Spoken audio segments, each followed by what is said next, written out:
bucks an hour. San Francisco, Los Angeles, 15 bucks an hour. Oregon, California, 15 bucks an hour. New York State, 15 bucks an hour. In other words, what was thought to be impossible, what was thought to be extraordinarily radical, has happened. And it happened because people stood up and fought back.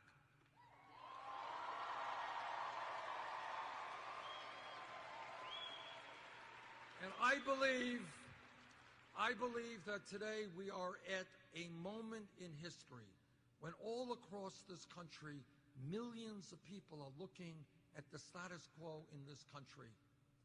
They're looking at massive levels of income and wealth inequality. They're looking at a situation where we have a proliferation of millionaires while we have the highest rate of childhood poverty of any country on earth.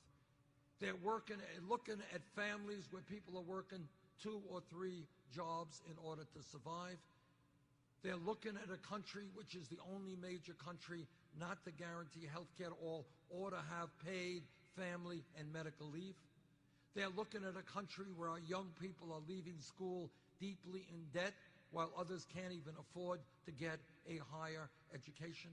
They're looking at a country where we are not doing everything we should to combat the planetary crisis of climate change. We're living in a country where institutional racism and a broken criminal justice system continues unabated. We're looking at a country where women still are not getting a fair shake in the marketplace. And all over this country, people are saying, you know what? The status quo is not working. It is not good enough. It has got to change.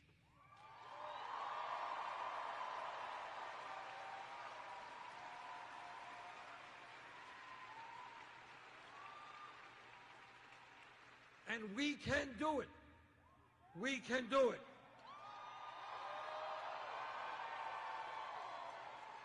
As Linda said earlier on when she introduced me, we do not have to accept the status quo.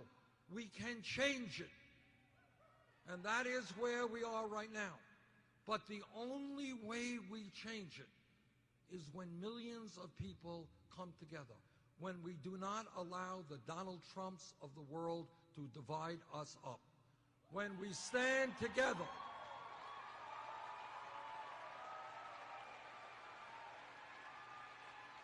When we stand together as black and white and Latino and Asian American and Native American, when we stand together as gay and straight men and women, people born in this country, people who have immigrated into this country.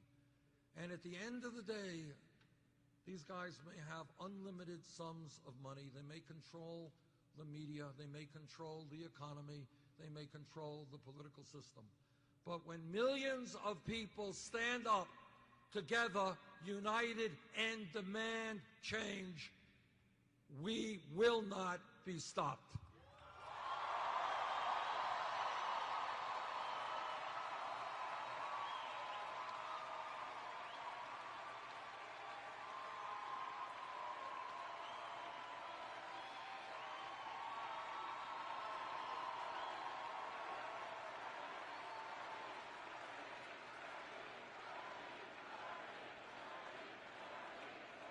And that is what the political revolution is about. It's not just Bernie. It is every person in this room. Bernie can't do it alone. We need to go forward together. On Tuesday, in 2 days, there's going to be a very important Democratic primary election here. Now, we have won 6 out of the last 7 caucuses and primaries.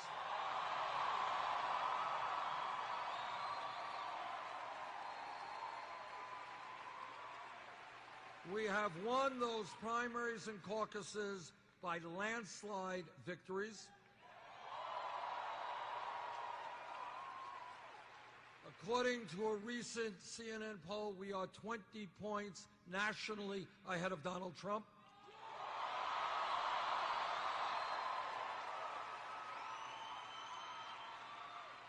And here in Wisconsin, a poll came out a few days ago, had us 19 points ahead of Donald Trump.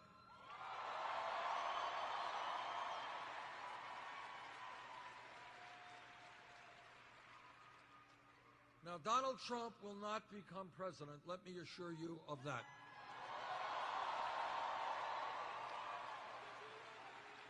Donald Trump will not become president because the American people will not elect a candidate who insults Mexicans and Latinos, who insults Muslims, who insults women, who insults African Americans, who insults everybody who is not quite like him.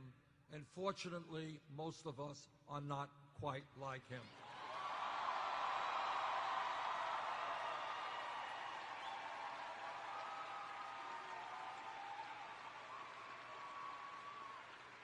Donald Trump will not become president because in America we understand that bringing our people together is always more powerful and significant than dividing us up. And the American people understand that supporting each other, when your family is in trouble, I've got to be there for you, you've got to be there for my family. That when we support each other, we are much stronger than when we are selfish and only concerned about ourselves.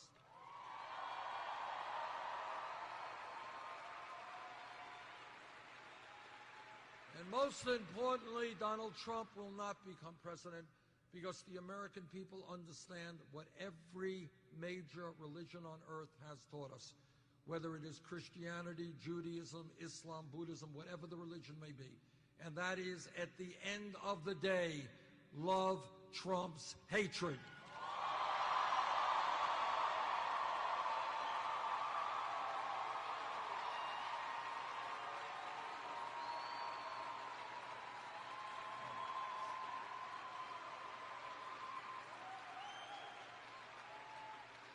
On Tuesday, there is a very important primary election. And what I have learned so far in this campaign is that if there is a large voter turnout, we will win.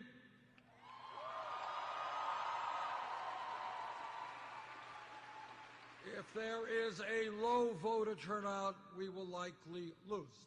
So I ask you this Tuesday, please come out and vote.